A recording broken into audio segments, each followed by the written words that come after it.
Tuesday morning, April. I was having coffee with Patricia on the club terrace. Same table we've sat at for 15 years. Second from the left, window view of the 18th hole. Black coffee for me, fruit plate. Patricia always orders the same thing too. Cappuccino, extra foam, and a scone she never finishes. It was one of those perfect spring mornings.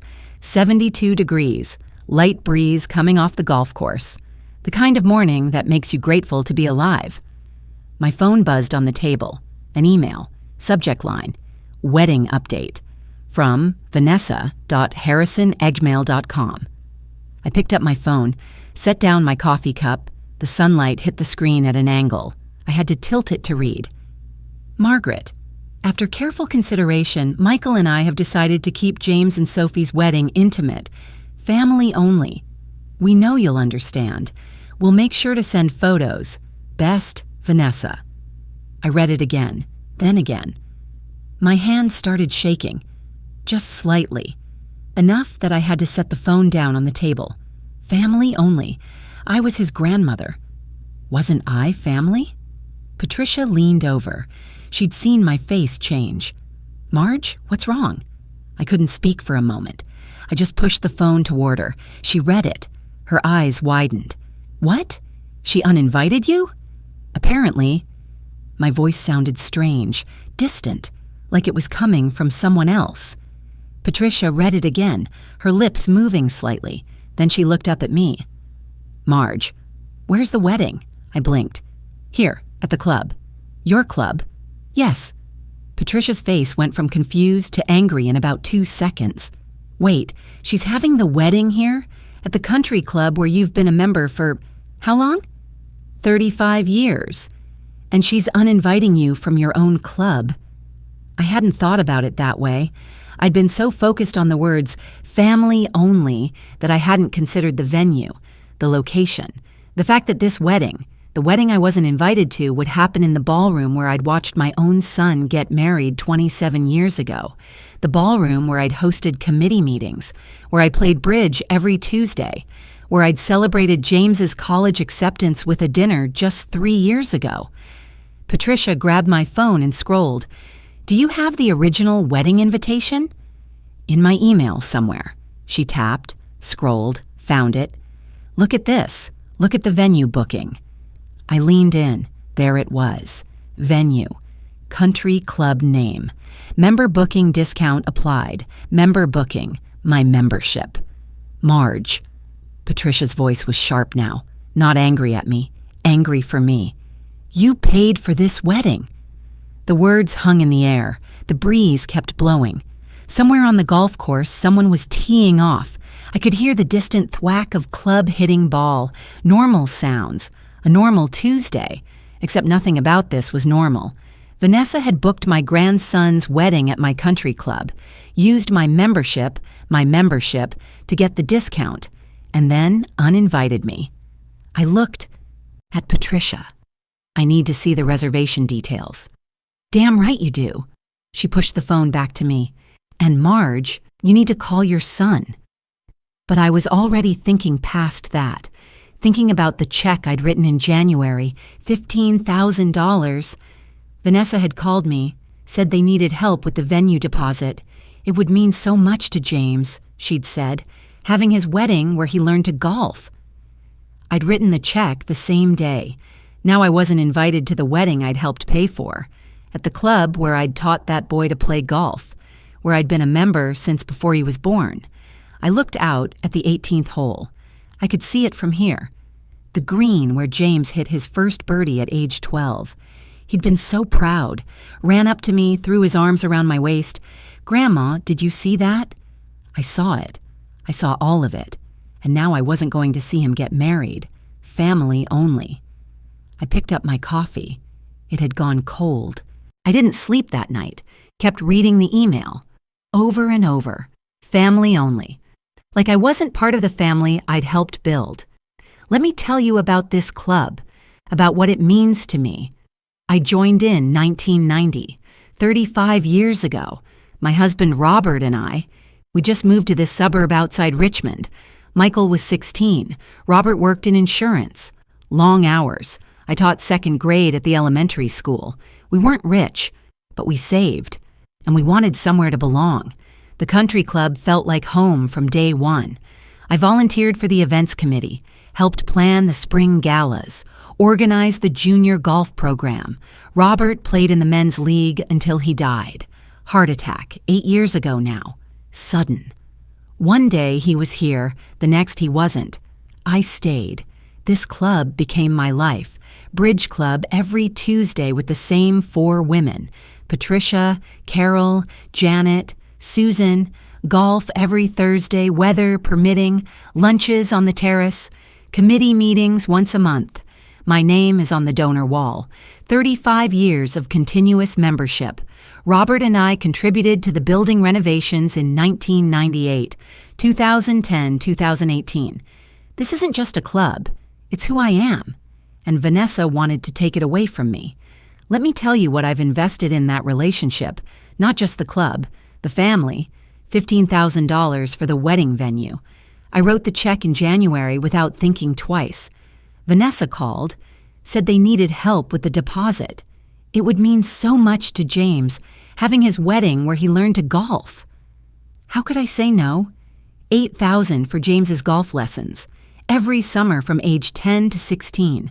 Private instructor, tournament fees, equipment. I wanted him to love this game the way I did. $12,000 for his college graduation trip. Just the 2 of us. 2 weeks in Europe.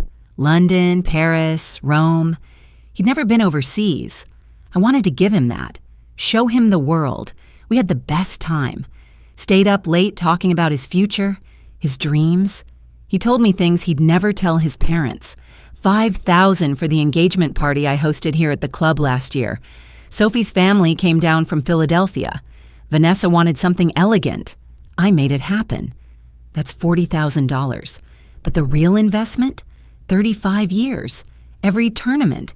Every parent-teacher conference when Robert and Michael were busy. Every Sunday dinner. Every middle-of-the-night phone call when he was in college and homesick. I thought I was building something. Building family. Turns out I was paying for my own exclusion. But I need to back up. Tell you about Vanessa. Because none of this happened overnight. Vanessa married my son 18 years ago. Michael met her at work. She was a real estate agent. He's a corporate lawyer. Successful. Driven. I liked her at first. Or I tried to. She's 42 now. Blonde. Always put together. Designer clothes. Perfect house. Everything controlled. Everything exactly how she wants it. Here's what I learned about her 5 years into the marriage. Foster care. Ages 8 to 17. 9 different placements. Her mother struggled with addiction, in and out of Vanessa's life. Vanessa told me this over coffee one afternoon. Matter of fact, like she was describing the weather. I never had a grandmother, she said. Never had anyone stick around. I felt for her. I did. I tried to be that for her. Tried to welcome her. But somewhere along the way, that wound became a weapon. She needs to control everything. Every family gathering, every holiday, every interaction with James. If I suggest something, she shoots it down. If I offer help, she takes it but resents me for it. If I don't offer, I'm distant. I can't win. Her goal, as far as I can tell, is to be the center of the family, the matriarch. But she's not. I am. I'm Michael's mother, James's grandmother. That's just fact, and I think that eats at her. She wants what I have naturally, the history, the connection, the role, but you can't manufacture that. You have to earn it. The stakes for her are high. If I maintain my relationship with James, she feels erased, inadequate, like she's not enough. Her anxiety spirals. Michael told me that once. Mom, you make her anxious. Her flaw is that wound, that need for control. She overcompensates for never having stability, never having a grandmother who stuck around. So she tries to be everything to everyone, and if you threaten that, even just by existing, you're the enemy. I should have seen this coming. 2 years ago, James's college graduation, I gave him my father's watch, heirloom. My dad wore it every day of his life. It was supposed to go to Michael, but Michael didn't want it, said it wasn't his style. So I saved it for James. I gave it to Vanessa to give to James. Big mistake. She said, "We'll give it to him later, at dinner. More meaningful that way." He never got it. 6 months later, I asked James if he liked the watch. He looked confused. "What watch?" I confronted Vanessa, gently. "Did James get the watch?" "Oh, that. Yes, he loved it. He's keeping it somewhere safe." But I could tell. The way she avoided eye contact. The way she changed the subject. He never got it. She intercepted it. Maybe she gave it away. Maybe she threw it away. I don't know. I never pushed it. Didn't want to cause drama. That's my flaw. I avoid conflict. I'm too polite. I've been swallowing things for 18 years, telling myself it's not worth the fight, that keeping the peace is more important than being right. And look where that got me. My son, Michael. He's 46 now. Good man. Successful lawyer. Loves his family. But he's weak when it comes to Vanessa. Always has been. She spirals. He appeases. She demands. He complies. She wants to cut me out. He lets it happen. He's conflict avoidant, too. Learned it from me, probably. We're too much alike that way. That afternoon, after the email, Patricia came over. She didn't call first. She just showed up at my door around 3 o'clock with 2 coffees from the diner down the street. That's who Patricia is. She knows when you need company. Patricia Brennan, 70 years old, my neighbor for 15 years. We met at the club the year her husband was diagnosed with cancer. She needed somewhere to escape the hospital smell. We played golf, started having coffee. She's direct, honest, the kind of friend who tells you when you have spinach in your teeth, or when your daughter-in-law is walking all over you. When her husband died 5 years ago, I brought casseroles. She said, "Marge, I appreciate this, but can you just sit with me instead?" So I did. That's friendship. She sat down at my kitchen table, pushed the coffee toward me. "How bad?" "I don't know yet." "What did Michael say?" "Haven't called him." "Marge?" "I know." She pulled out her phone, started searching something. "What are the club rules? About membership?" "I don't know. I've never thought about it." "Well, think about it now." She kept scrolling. "If she booked the venue under your membership, does she have the right to exclude you?" I hadn't considered that. I'd been so focused on the family aspect, the emotional betrayal, that I hadn't thought about the practical side, the legal side. "I don't think she can," I said slowly. "I'm the member, not her, not even Michael. He's on my family membership, but I'm the primary." Patricia looked up. "Then you need to check the reservation, and you need to read the club bylaws." That evening, I walked the club grounds alone. The sun was setting, golden light across the 18th hole, the terrace where Michael got married, the ballroom where we'd celebrated so many milestones. I stood outside the ballroom windows, looked in. They were setting up for some event, white linens, flowers, someone's celebration. In 8 weeks, it would be James's wedding, in this same room, the room where I'd watched Michael marry Vanessa 27 years ago. I wore coral, cried during the father-son dance. Robert was still alive then. We thought we were gaining a daughter. Maybe we were just losing a son. I kept the heirloom pearl necklace in my jewelry box at home, my mother's. I wore them on my wedding day, at Michael's wedding. I'd planned to give them to James for Sophie. 3 generations of women. That's what they represented. But sitting there on my back porch that night, looking at the box, I wondered if I'd ever get the chance. If Vanessa would intercept that gift, too, like she did with the watch. My phone buzzed. A text from Michael. "Mom, can we talk tomorrow?" I stared at it. Didn't respond. Patricia called around 9. "Did you check the reservation?" "Not yet." "Marge." "I know. Tomorrow. I'll do it tomorrow." "And you're calling your son." "I know." After we hung up, I sat in the dark for a long time, thinking about 35 years, thinking about $40,000, thinking about every Sunday dinner, every golf lesson, every sacrifice I'd made, thinking I was building a family. Family only. When did I stop being family? The next morning, I went to my home office. Second bedroom. Robert set up the filing system 30 years ago. I've never changed it. Everything organized by year. Bank statements, tax receipts, club membership renewals. I was looking for something else. Tax documents for my accountant. But I found something I'd forgotten about. January 2025 folder. Utilities. Club membership renewal. And then an email I'd printed but never filed properly. From Vanessa Harrison to helloelegantaffairsweddings.com. Date December 10th, 2024. Subject venue booking. My hands went cold. Hi Sarah, confirming June 14th. Booking at Country Club. Please use Margaret Harrison's member number for the discount 4782, but do not include her in the seating chart. She won't be attending. Primary contact for all communications, Vanessa Harrison. I read it 3 times. December 10th. 4 months before she sent me that family-only email. 4 months before she pretended this was a sudden decision about keeping things intimate. This wasn't spontaneous. This was planned. She'd been cutting me out since December, and I didn't know. I sat back in my chair. The paper felt heavy in my hands. The morning light through the window was too bright, too ordinary for what I was looking at. She'd lied, not just excluded me, lied about it, made it seem like a recent decision. After careful consideration, but she'd decided 4 months ago, I set the email down, pulled out my bank statements, started searching. January 15th, check is $1847, $15,000, payee, Country Club events, memo, James and Sophie wedding venue. 3 days after Vanessa sent that email to the wedding planner. She'd already told them to exclude me. Then she called and asked for money. My stomach turned. I opened my laptop, searched my email for the venue confirmation, found it.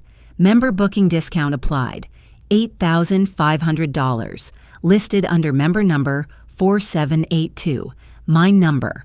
Primary contact, Vanessa Harrison. She'd saved $8,500 using my membership, while planning to exclude me. I pulled out a legal pad, started writing it down, making notes. The check, the email, the dates, the member discount. I needed to see it all in one place, needed to understand the scope of this. And then I made a mistake. I called the wedding planner, Sarah from Elegant Affairs. I just wanted to confirm the booking details. See if my name was anywhere on the paperwork. Hello, this is Margaret Harrison. I'm calling about the Harrison Chen wedding in June. Oh, Mrs. Harrison. Yes, beautiful venue. Is there something you need? I just wanted to confirm some details. The booking. Everything's all set. Vanessa has been wonderful to work with. Very organized. Did you need to add something to the final head count? I hesitated. Actually, I was just checking. Is my name listed anywhere on the reservation? Silence. Then, carefully, your member number is on file for the discount. But Vanessa indicated you were aware of all the arrangements. Is there a problem? I backpedaled fast. No problem, just confirming, thank you. I hung up. Sat there, stared at the phone. Stupid mistake. An hour later, Michael called. Mom, the wedding planner said you contacted her. Vanessa's upset. She thinks you're trying to sabotage the wedding. My jaw tightened. Sabotage? I asked a simple question. What question? Whether my name was on the reservation, since it's booked under my membership. Mom. His voice had that edge. That lawyer tone he uses when he's trying to control a situation. Can we not do this right now? Do what? This, whatever this is.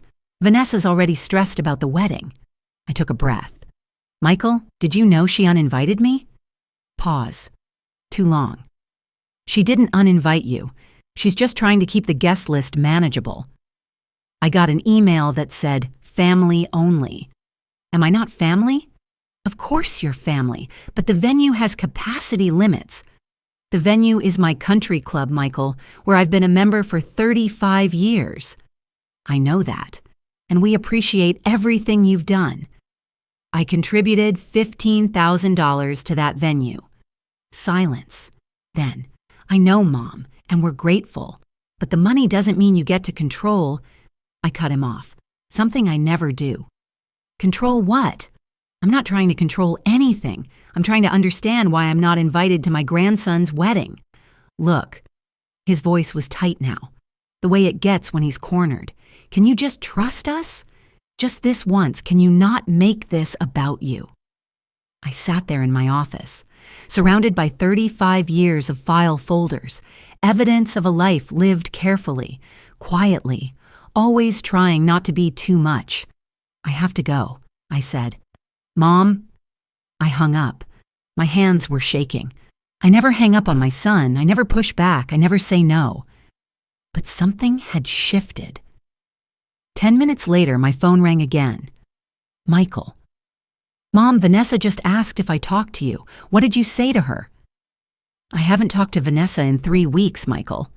Well, she knows something's up. She said you've been acting weird. Have you been asking James about the wedding? My heart jumped. James. I hadn't even thought about him getting caught in this. No, I lied. I haven't talked to James about any of this. Good. Keep it that way. Please, Mom. Don't drag him into this. After he hung up, I sat in the dark office for 20 minutes. Vanessa was watching. She knew I was investigating. I needed to be careful. Whatever I did next, I had to have evidence she couldn't deny. That evening, Patricia showed up at my door, around 8. Didn't call, just appeared with 2 coffees from the diner. She came in, set a cup in front of me, sat down at my kitchen table. How bad? She asked. She planned it. 4 months ago, I found an email. Patricia's eyes narrowed. What email? I showed her. The December 10th email to the wedding planner. She read it twice. She told them to exclude you in December, then asked you for money in January. Yes. That's... Patricia stopped. Started again. Marge, that's calculated. That's not just being thoughtless, that's deliberate. I know. What did Michael say? I told her. The phone call, the gaslighting, the don't make this about you. Patricia was quiet for a minute. Then, what are you going to do? I don't know. I don't want to ruin James's day. And what about your day? What about the next 18 years of watching her cut you out of everything? I wrapped my hands around the coffee cup, still warm. I'm 68 years old, Patricia. I'm too old to fight. Bullshit. She pulled out her phone. Let me show you what I found. Club bylaws, section 4.3. She turned the screen toward me. I leaned in. Primary members retain full access to all club facilities regardless of event bookings. Family members access club via primary member status. Primary member access cannot be superseded by secondary family bookings. I read it twice. Marge. Patricia's voice was firm. The wedding is at your club, booked through your membership. She can't actually kick you out. Something shifted in my chest. Not hope exactly, but something close. I need to see Tom, I said, the club manager. Tomorrow? Tomorrow? Patricia smiled. Now you're talking. After she left, I sat at the kitchen table, made more notes, the email, the check, the bylaws section, the member discount, the timeline. December. Plans exclusion. January. Requests money. April. Sends disinvitation email. 4 months of lying. I kept the heirloom pearl necklace in my jewelry box upstairs, my mother's. I'd planned to give them to James for Sophie, but now, sitting in my office with bank statements spread across the desk, I wondered if I'd ever get the chance, if Vanessa would intercept that gift, too, like she did with the watch. My phone buzzed. A text. From James. Grandma, can we talk? Mom said you're upset about the wedding. I stared at it. He didn't know. Vanessa had told him some version of events, some story that made me the problem. I didn't respond. Not yet. I needed to think, because whatever I said next would determine whether I had a relationship with my grandson at all. I didn't respond to James's text that night. I needed to think, Needed to have my evidence straight before I talked to him, because whatever I said, Vanessa would hear about it. Thursday morning. I sat at my kitchen table with that email printed in front of me, the December 10th email to the wedding planner, the one that proved she'd planned my exclusion 4 months in advance. The paper felt heavy, heavier than it should. I read it 5 times. Each time the words hit harder. Do not include her in the seating chart. She won't be attending. Morning light came through the window. Too bright, too ordinary for what I was feeling. 35 years, every Sunday dinner, every golf lesson, every scraped knee and school play and college application essay I helped edit. I was his grandmother. When did I stop being family? I set the email down, pulled out my phone. Patricia had taught me something useful. Document everything. So I took a photo of the email, clear shot, every word visible.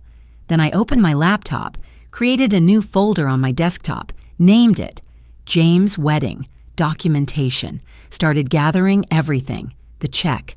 I'd already pulled it from my files. Check number 1847, January 15th, $15,000. Payee, Country Club Events Department, memo line, James and Sophie Wedding Venue. I made a copy, photographed it with my phone, saved it to the folder, then the club's billing statement.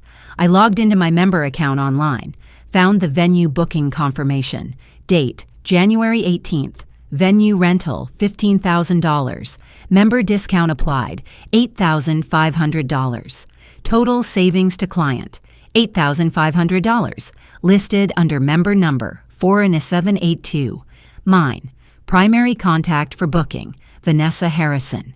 I took screenshots, saved everything. The numbers were clear. Vanessa had used my membership to save $8,500, then uninvited me. I had the emails. But was it enough? Next, I needed the club bylaws. Patricia had shown me section 4.3 on her phone, but I needed it in writing. Official. I called the club, asked for Tom Reynolds, the manager. Tom, it's Margaret Harrison. Do you have a few minutes this morning? Of course, Mrs. Harrison. Is everything all right? I need to discuss something, in person, if possible. I'm in my office until 11. Come by any time. I drove to the club, parked in my usual spot, walked through the main entrance, the one I'd walked through thousands of times over 35 years. Tom's office was on the 2nd floor, overlooking the golf course. I'd been here before. Committee meetings, event planning, the usual. He stood when I came in. Mrs. Harrison, please sit down. Tom Reynolds, 58, club manager for 20 years. He knew Robert. He'd watched James grow up on these grounds. I sat, didn't waste time. Tom, I need to ask you about membership rules, specifically about event bookings. He nodded. Of course, what's the question? If a venue is booked under a primary member's account, can that member be excluded from the event? His eyebrows went up. Excluded? No. Primary members retain full access to all club facilities. That's in the bylaws, section 4.3. Even if a family member books the event, even then, family members can book through a primary member's account, but they can't override the primary member's access rights. This is your club, Mrs. Harrison. You have every right to be here. I felt something release in my chest. Can you put that in writing? Absolutely. He turned to his computer, pulled up the bylaws document, printed a copy, highlighted section 4.3. Here, he handed it to me. Primary members retain full access to all club facilities, regardless of event bookings. It's clear. I looked at the highlighted text. Read it twice. Thank you, Tom. May I ask what this is about? I hesitated. Then, my grandson's wedding, June 14th. It's booked here, under my membership, and I've been told I'm not invited. Tom's face changed. Not shock, exactly. More like professional concern. Who told you that? My daughter-in-law, Vanessa Harrison. I see. He was quiet for a moment. Mrs. Harrison, I'm sorry you're dealing with this, but I can tell you definitively, the venue is booked under your membership number. You're the member of record. Mrs. Vanessa Harrison is listed as secondary contact, but she has no authority to exclude you from club premises during the event.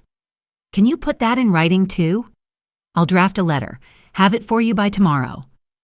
I thanked him, left his office, walked down to the library, the club library, quietest room in the building, leather chairs, old books, floor-to-ceiling windows overlooking the gardens. Hardly anyone uses it anymore. I needed to think. I sat in one of the chairs, looked around. On the wall, there's a donor recognition plaque, bronze, names engraved. Mine is on it. Margaret Harrison, 35 years continuous membership, donor building renovations, 1998, 2010, 2018. I walked over, ran my fingers over the engraved letters. The metal was cool, smooth. This was my place, mine.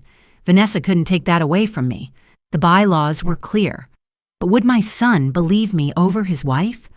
I had one more thing to gather, the text messages. I went back to my car, sat in the parking lot, opened my phone, scrolled through Michael's messages from the past week. April 5th. "Mom, Vanessa told me you're upset about the wedding. Can you not make this a thing?" April 12th. "Mom, you're overreacting. It's just one day." April 18th. "Please don't bring this up with James. Vanessa's already stressed." I took screenshots, each one, saved them to the folder. The pattern was clear: deflection, minimization, gaslighting. And then there was the text James had sent me, the one Vanessa had prompted.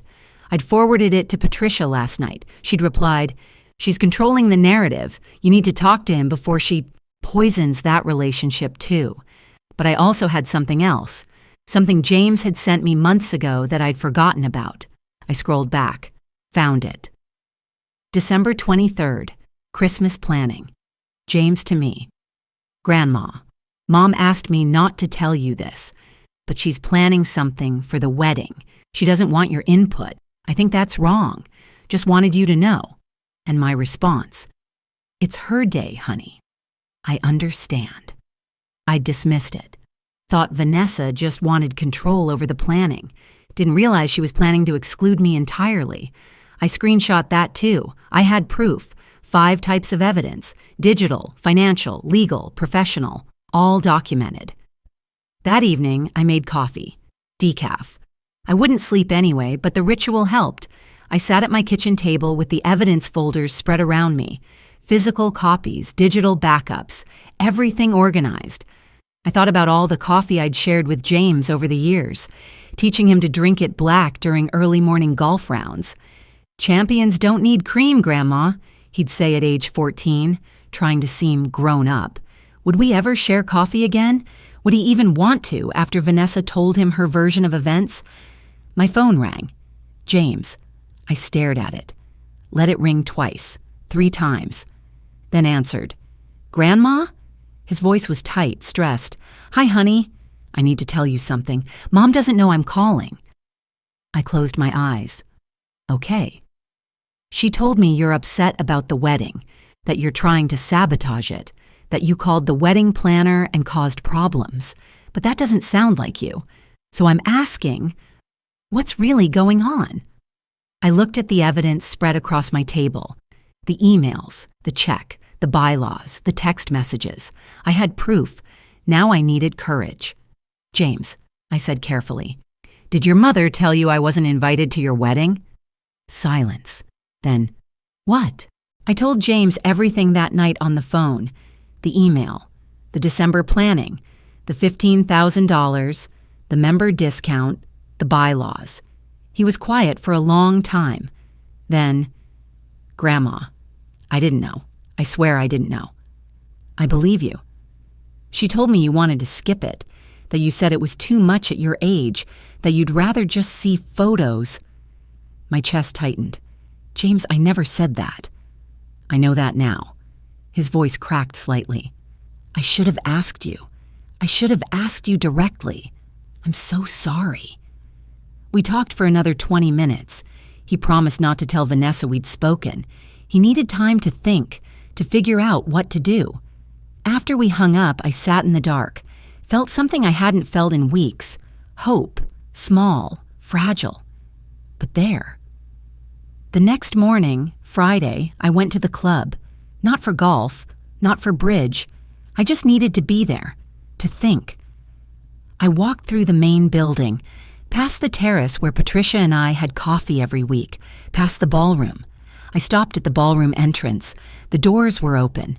Someone was setting up for an event that evening, white tablecloths, centerpieces, the usual. I stood there, looking in. This room. 27 years ago, Michael got married here. June. Different date, same room. I wore coral, a dress I'd bought special, spent more than I should have, but it was my son's wedding. I remember standing right here, this exact spot, watching Robert walk Michael down the aisle. We didn't do traditional. Michael wanted both of us, so Robert walked him halfway, then I met them and walked him the rest. The orchestra played. Something classical. I don't remember what, but I remember crying, happy tears, thinking, this is it. This is what it's all for. Raising this boy, watching him become a man, watching him choose love. Vanessa wore white, beautiful dress, lace, very elegant. She looked nervous, happy, young. She was 24. During the reception, Michael came to find me, pulled me aside, said, "Mom, thank you for everything, for raising me, for loving her, for making this perfect." I hugged him, told him I was proud, told him Robert would have been proud. That was 27 years ago. Same room. Now I stood outside, looking in, a velvet rope across the entrance. Private event, Saturday, April 19th sign hanging from it. Not my event, someone else's celebration, but it felt like a metaphor. Me on the outside, looking in at life happening without me. In 8 weeks, James would get married in this same room, and I wasn't invited. Vanessa's choice, my son's compliance. I turned away, walked to the club dining room. It was empty, mid-morning, between breakfast and lunch. I sat at a table by the window, looked out at the golf course, the 18th hole, the green where James hit his first birdie. I'd brought my purse, inside the velvet box, the heirloom pearls. I took them out, set the box on the table, opened it. My mother's pearls. She wore them on her wedding day in 1952. I wore them on mine in 1978. I wore them at Michael's wedding in 1997. 3 generations. I picked them up, felt the weight, the coolness, the way they caught the light from the window. Each pearl slightly different, slightly imperfect, but together, beautiful. I'd planned to give these to James, for Sophie. Continue the tradition, 4 generations. But would I get the chance? Or would Vanessa intercept this too? Like the watch, like my place at the wedding, like my grandson. I sat there with those pearls in my hand, 3 generations.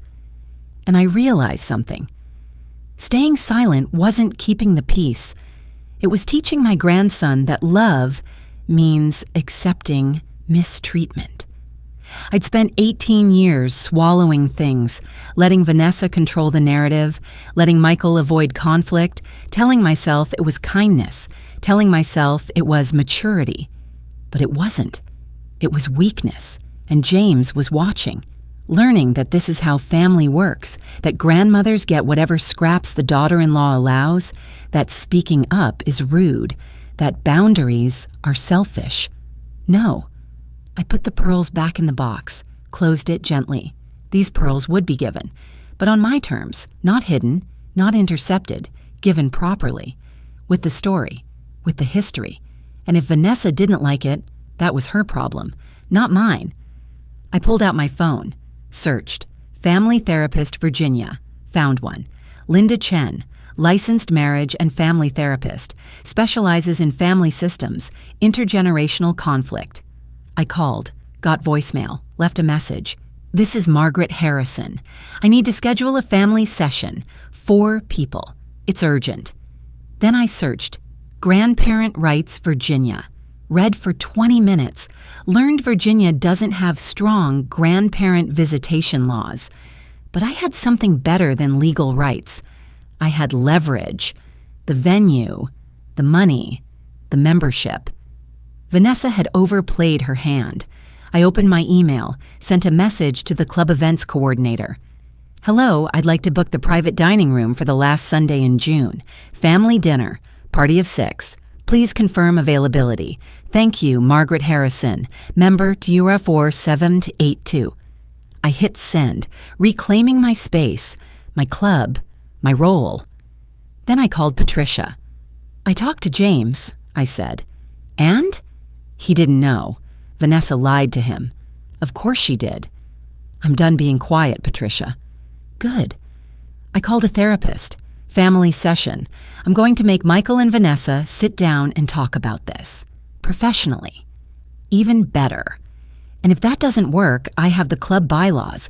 I have Tom's letter. I have proof she used my membership to exclude me. I'll show up to that wedding if I have to. Patricia was quiet for a moment, then, "Marge, I'm proud of you." "I'm terrified." That's how you know it's the right thing. That afternoon, Linda Chen called back. We talked for 15 minutes. She asked questions, took notes. At the end, she said, "Mrs. Harrison, what you're describing is parental alienation. It's common in family systems where there's competition for emotional primacy. I can help, but everyone has to be willing to participate." "They'll participate," I said, more confident than I felt. "I'll send you some times. We'll need at least 2 hours for the first session." After we hung up, I sat on my back porch, looking at my garden. May was blooming. The roses Robert planted 20 years ago, still coming back every spring.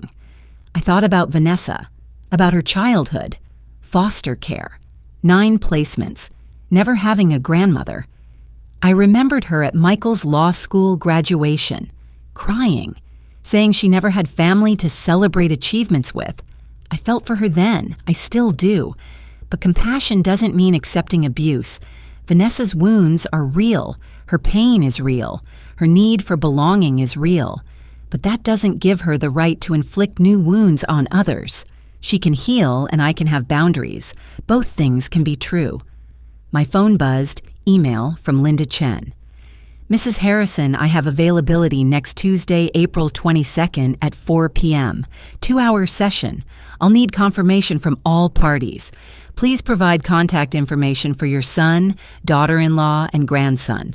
All parties must be present. Let me know if this works. Best, Linda Chen, LMFT." I stared at the email. This was it. The moment I'd been avoiding for 18 years. Confrontation, boundaries, speaking up. I hit reply.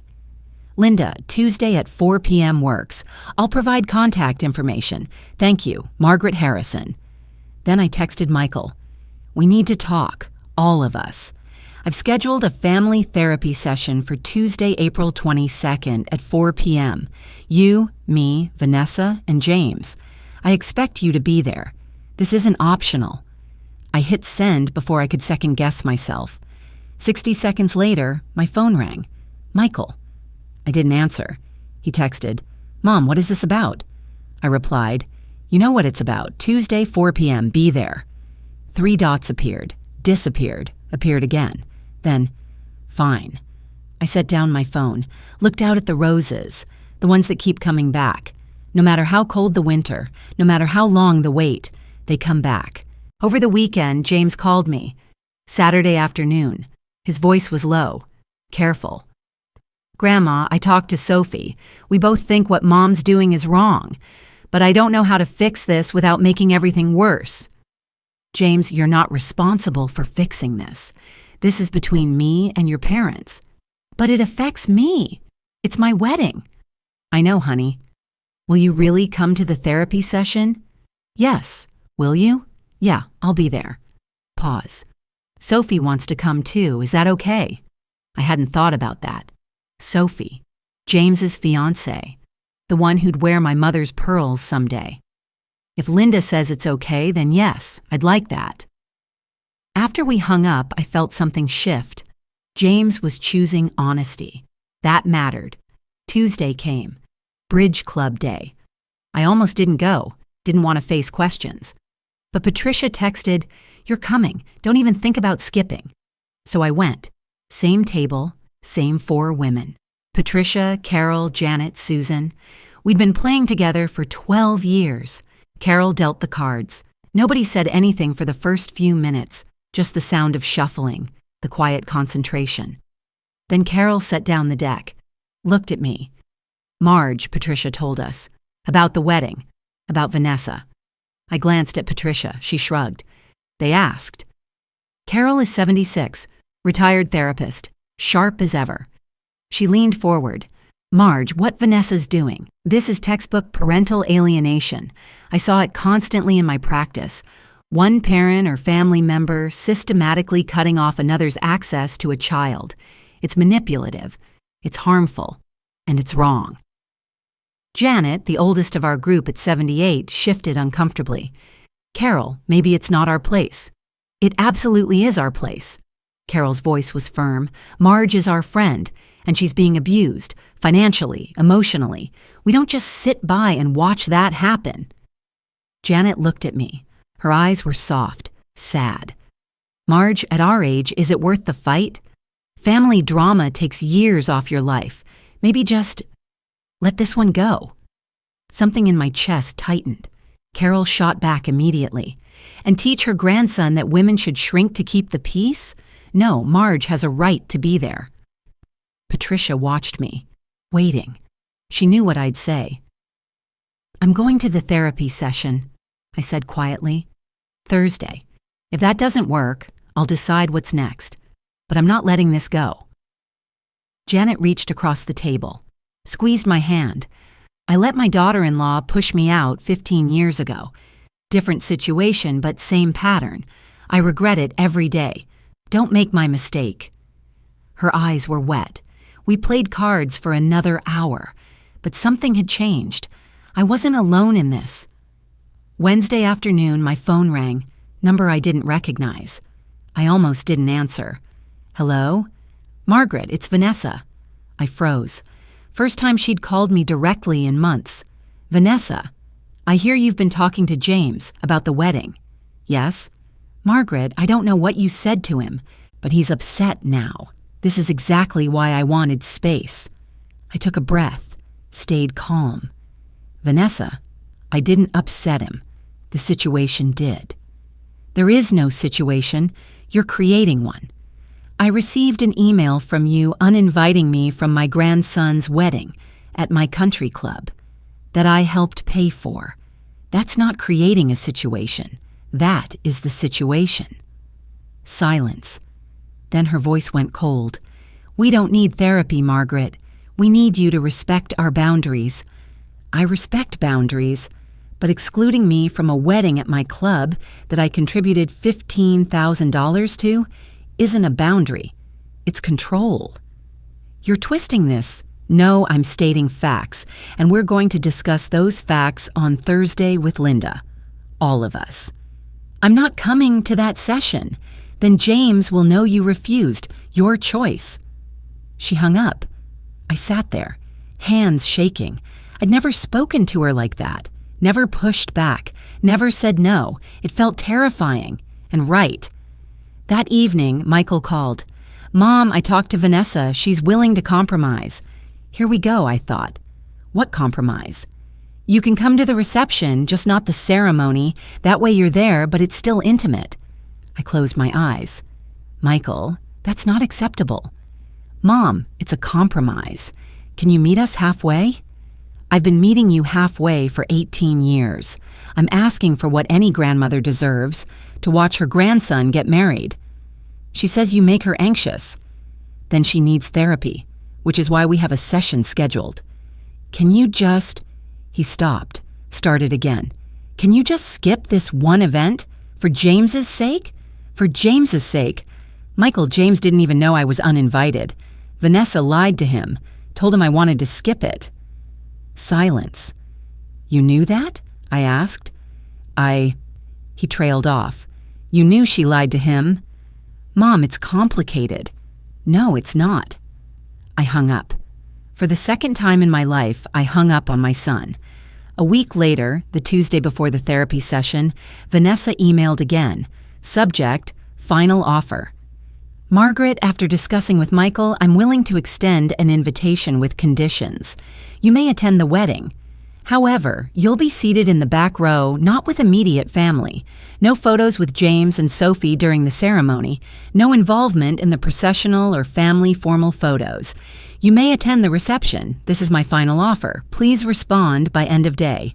Vanessa. I read it sitting at my kitchen table. Patricia was there.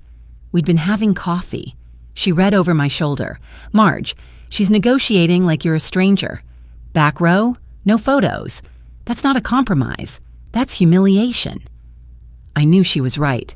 Accepting crumbs would teach James this was normal, that grandmothers get whatever the daughter-in-law allows. I hit reply. Vanessa, thank you for the offer. I decline. I'll be attending the family therapy session Thursday at 4 p.m. I hope you'll be there too. Margaret. Send. Patricia squeezed my hand. Proud of you. Thursday morning, day of the therapy session, I met with a lawyer. Just a consultation. Ellen Martinez, elder law specialist. Her office was in a small building downtown. Professional. Calm. I explained everything. The email, the money, the club, the uninvitation. She listened, took notes. At the end, she leaned back in her chair. Mrs. Harrison, Virginia doesn't have strong grandparent visitation laws, but you don't need them. You have leverage, the venue, the money, the membership. Your daughter-in-law overplayed her hand. What do you mean? If she pushes this, you could request reimbursement for the $15,000. You could challenge the venue booking since it's under your membership. You have options, legal options. But honestly, she smiled slightly. I don't think you'll need them. She's backed herself into a corner. If the therapy doesn't work, come back. We'll talk strategy. But my guess, once she realizes you're serious, she'll back down. I took her card, thanked her, left. 2 weeks before the wedding, and 2 weeks of this stress had taken a toll. That afternoon, I was gardening, pulling weeds in the backyard. May was in full bloom. The roses Robert planted were coming up. Every spring, always.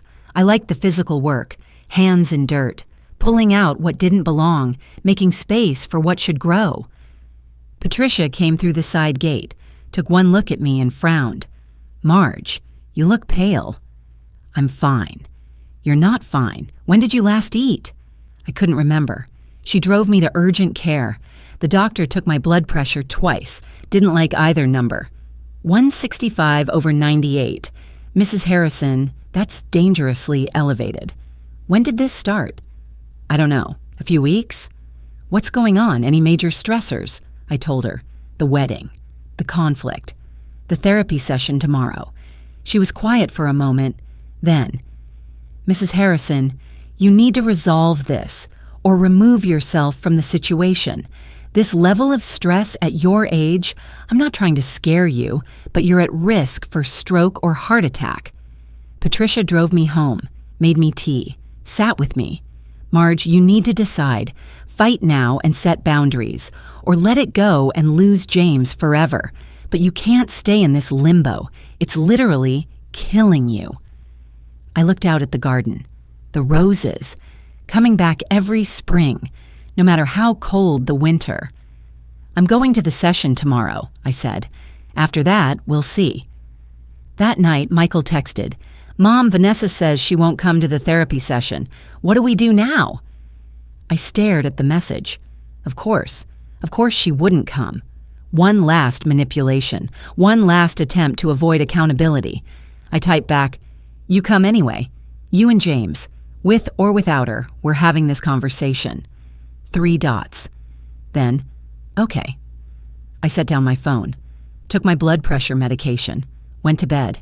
Tomorrow. One way or another, this ended tomorrow. Thursday, 4 o'clock. Linda Chen's office was in a professional building near downtown, 3rd floor.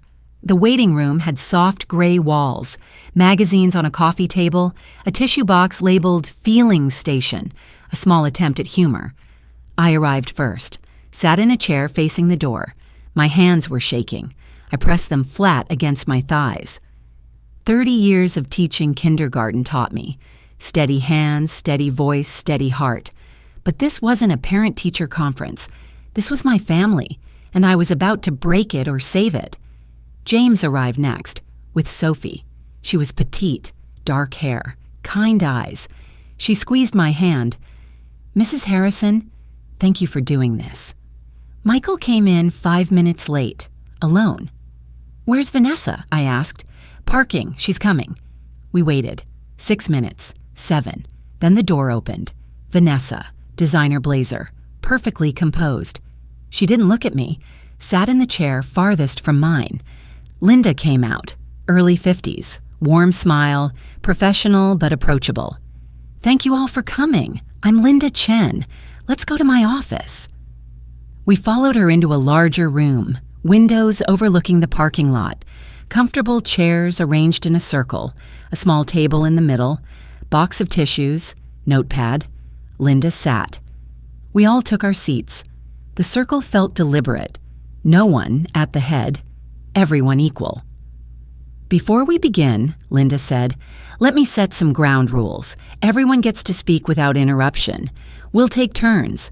No name-calling, no yelling. Our goal today is to understand all perspectives and find a path forward. Does everyone agree?" We all nodded, even Vanessa. "Good.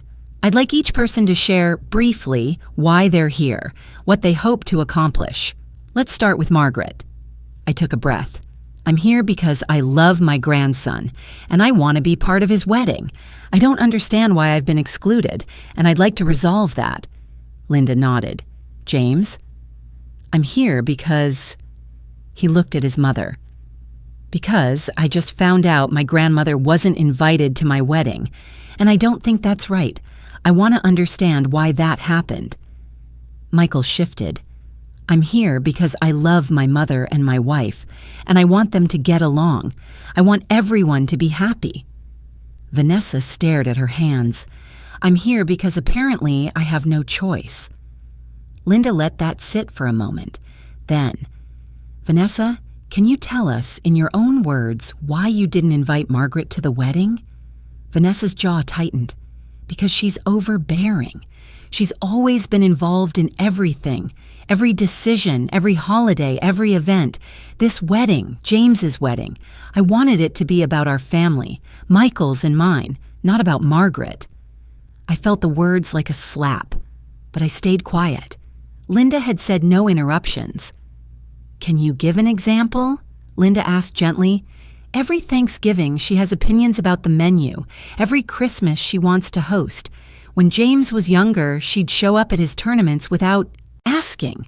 She'd plan trips without checking with us first. It's constant. And Her voice wavered slightly. "I never had that. Growing up, I never had a grandmother who showed up. So watching her with James, being the grandmother, it made me feel like I wasn't enough." Linda nodded. "That must be painful." "It is. Margaret, would you like to respond?" I reached into my bag, pulled out the folder, set it on the table. "I brought some things," I said. "I'd like everyone to see them." I opened the folder, took out the first printout. This is an email from Vanessa to the wedding planner, dated December 10th, 4 months before she sent me the family-only email. I slid it across the table. Linda picked it up, read it, passed it to James. James read it. His face went pale. "Mom, this says, do not include her in the seating chart. She won't be attending." Vanessa stared at the table. "You planned this in December," I said quietly. 4 months before you told me. 4 months of letting me think I was invited." I pulled out the next document. "This is a check, $15,000. I wrote it on January 15th. 3 days after you sent that email to the planner. The memo line says, James and Sophie wedding venue." I set it on the table. Michael leaned forward, looked at it. "You called me," I continued. "In January, you said you needed help with the venue deposit, that it would mean so much to James to have his wedding where he learned to golf. I wrote the check that same day. Vanessa's hands were clenched in her lap. This, I said, pulling out the next page, is the club's billing statement. It shows that the wedding venue was booked under my membership.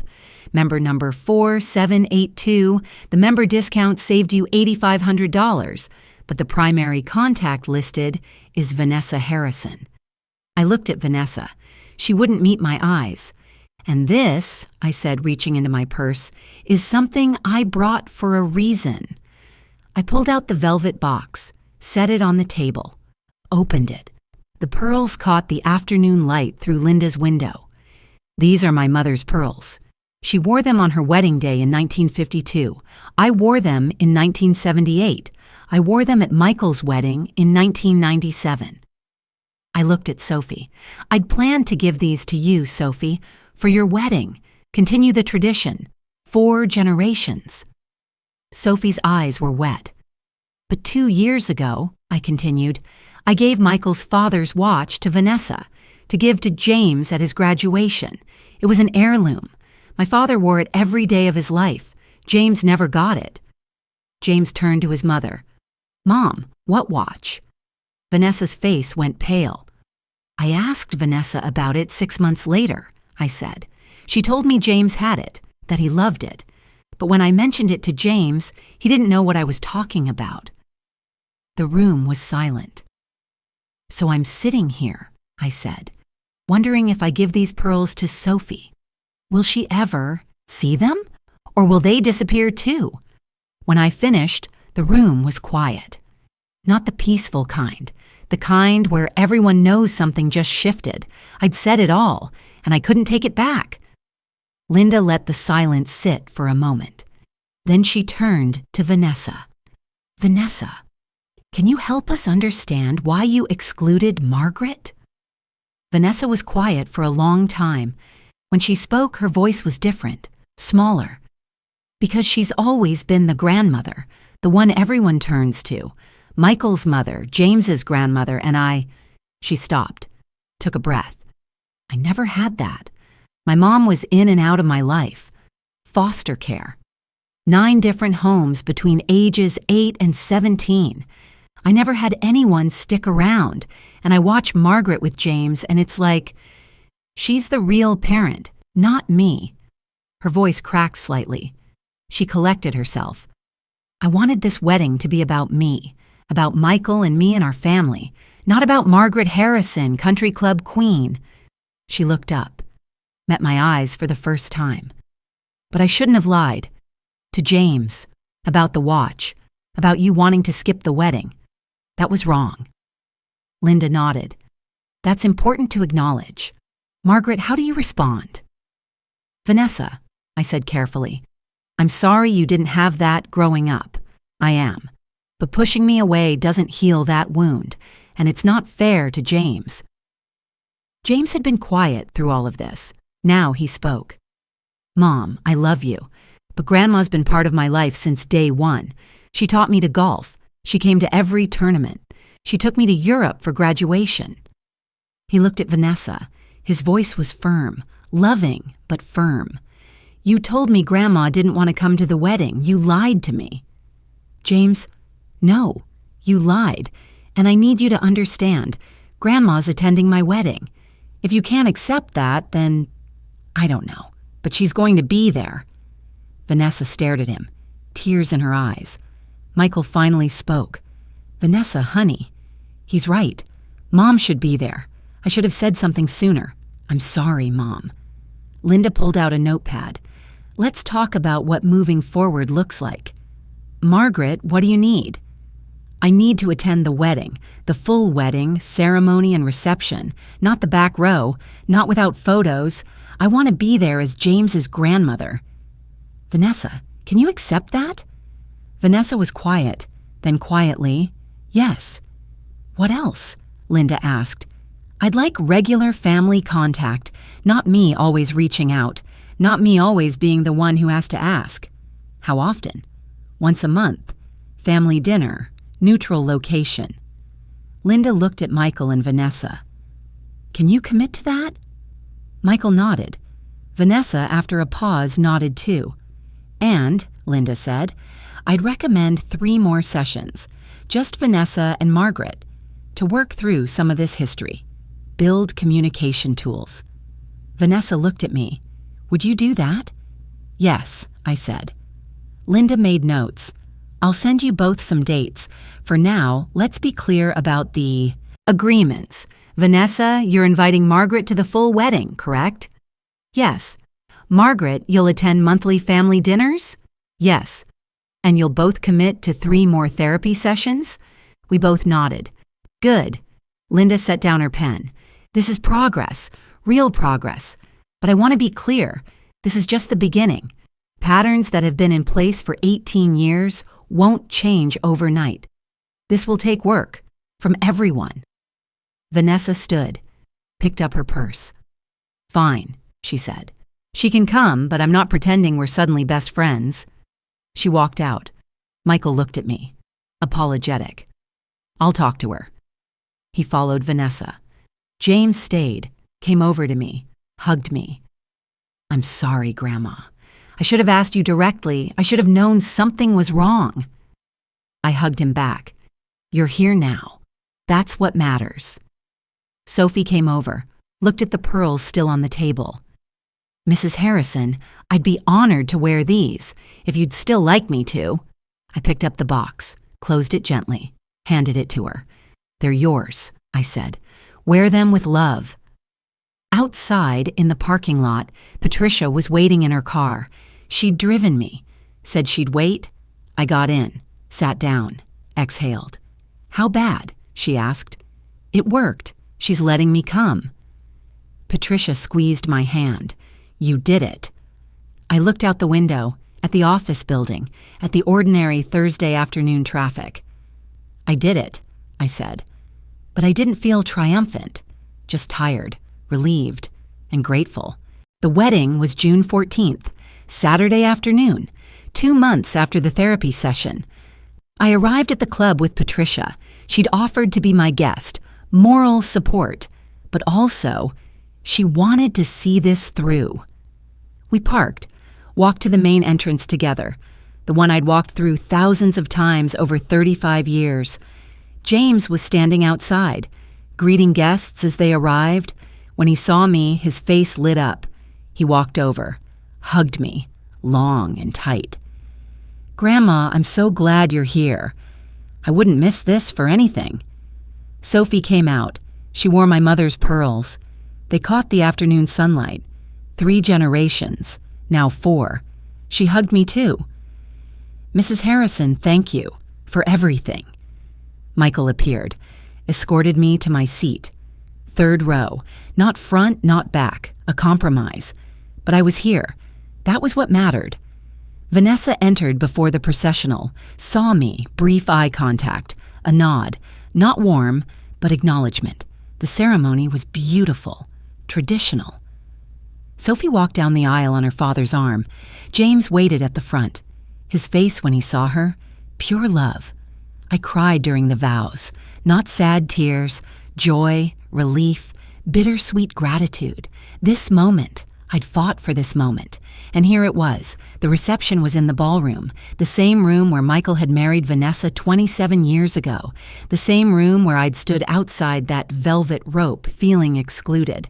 Now I was inside, at a table with Patricia, watching my grandson dance with his new wife.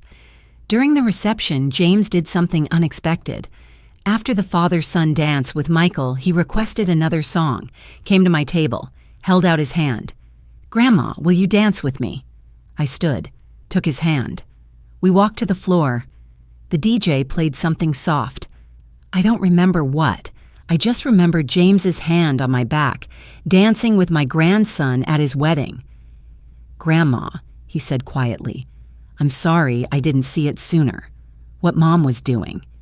You were caught in the middle. That wasn't fair to you. Sophie and I talked. When we have kids, and we will, no one gets pushed out.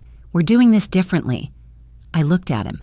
This boy I'd taught to golf, this man getting married. That's all I wanted, I said.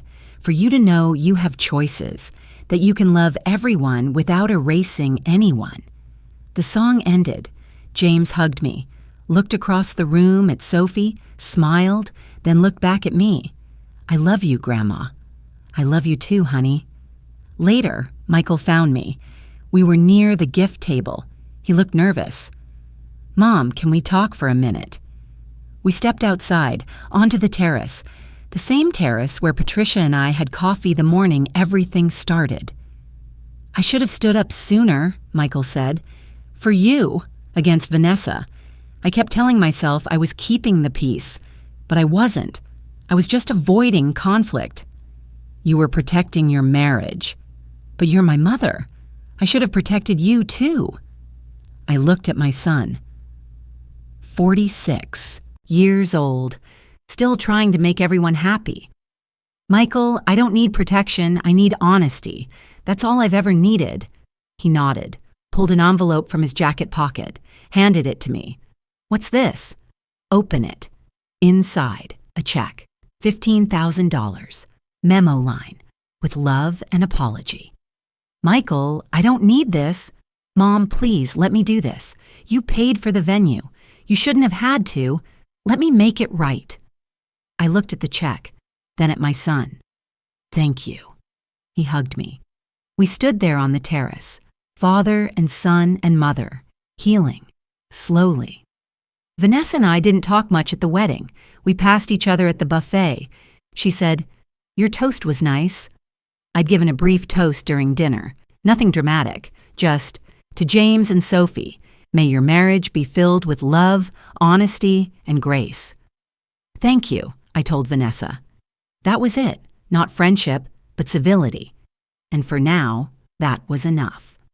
3 weeks after the wedding, I received a card in the mail, handwritten, from Vanessa.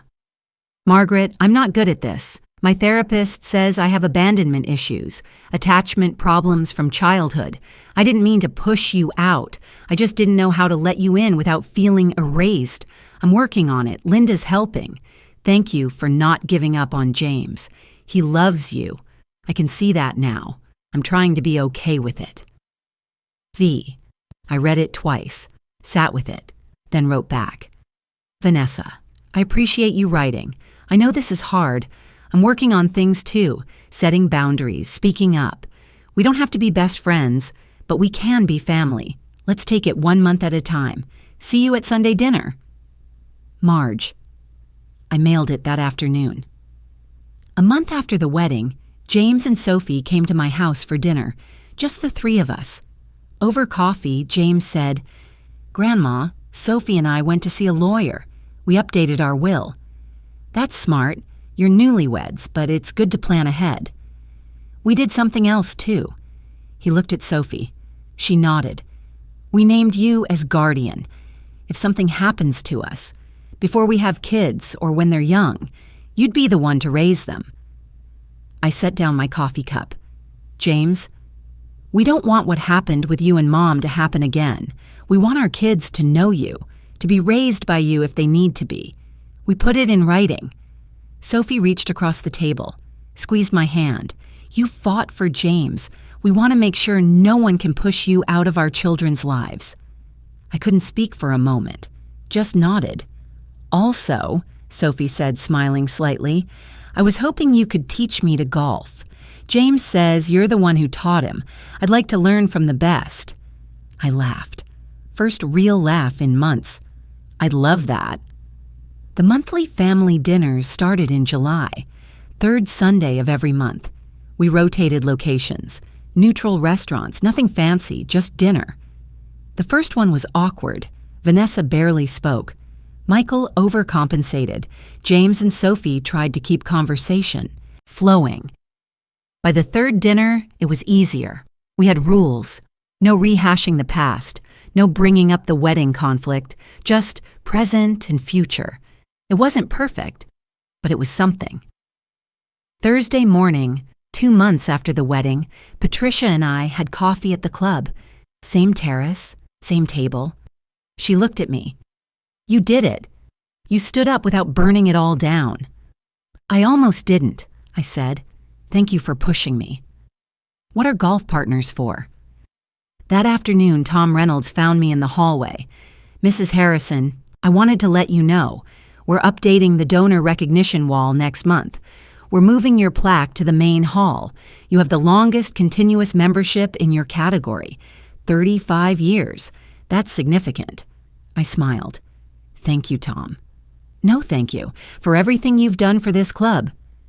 I walked out to the parking lot, looked back at the building. My club, my community, my place. No one was going to take that away from me. 3 months after the wedding, my phone rang. James. Grandma, I have news. Good news? The best news. Sophie's pregnant. You're going to be a great grandmother. I sat down, right there in my kitchen. Phone pressed to my ear. James, that's wonderful. We wanted you to be the first to know. Well, after our parents. But you're next. After we hung up, I sat there for a long time. A great grandmother. The pearls had been passed down. The relationship had been protected. And now, a new generation. I looked out at my garden, the roses Robert planted, still blooming, still coming back, every spring, no matter what. 6 months later, December, I'm sitting at the same table where it all started. Same terrace at the club, same coffee, but everything's different. The air is colder now. I wear a cardigan. Patricia's across from me, Thursday morning. Our weekly golf round got rained out, so we're having coffee instead. We talk about normal things. Her daughter's visit for Christmas, the club's holiday party, my plans for New Year's. Normal. After months of chaos, normal feels like a gift. James calls every week, usually Sunday mornings. We talk about the baby. Sophie's doing well. Morning sickness has passed. They're finding out the gender next month. James wants it to be a surprise. Sophie wants to know. They'll probably know. He and Sophie come for dinner twice a month, sometimes at my house, sometimes at theirs. We cook together. Sophie's learning my recipes, the ones my mother taught me. Vanessa and I aren't close. We had coffee last week, just the two of us. Linda suggested it. Part of the ongoing work. We talked about the weather, Sophie's pregnancy, the holidays, safe topics. It was awkward. Silences that stretched too long, forced smiles. But it was something. She asked how I was doing. I asked about her work. We finished our coffee, said goodbye, made plans to see each other at the next family dinner. Baby steps. That's what Linda calls it. The monthly dinners continue. Third Sunday. We've settled into a rhythm. Vanessa controls less. Michael mediates less. James and Sophie just exist. Without managing anyone. It's not perfect. Thanksgiving was tense. Vanessa wanted to host. I offered to bring dessert. She said she had it covered. I brought it anyway. She didn't say anything. Progress. Some days I wonder if I should have just let it go. If fighting for a seat at the wedding was worth the stress, the health scare, the fractured relationships. Then James sends a photo. Sophie's ultrasound. 20 weeks. The baby's profile. Tiny nose, little fist. And I know, standing up meant I get to be part of this. That baby will know me. We'll hear stories about great-grandpa Robert. We'll learn to golf on the same course where I taught James. That's worth the discomfort. I'm not who I was 6 months ago. I speak up now, set boundaries, say no when I need to. It's not always comfortable, but it's honest. And honest is better than silent. 3 months after the wedding, Carol asked me to speak at the senior center. They were hosting a talk, setting boundaries in family relationships. I almost said no. I'm not a public speaker. I'm a retired second-grade teacher who fought with her daughter-in-law. But Carol pushed. Marge, you have something to say. Other people need to hear it. So I went. 23 grandparents showed up, most of them women. Ages 60 to 85, I told my story, the email, the $15,000, the club, the therapy session, the resolution. When I finished, half the room was crying. 3 women came up after, said the same thing. I thought I was the only one. That's when I realized this isn't rare. It's common. Adult children pushing boundaries, grandparents shrinking to keep peace, families fracturing over control.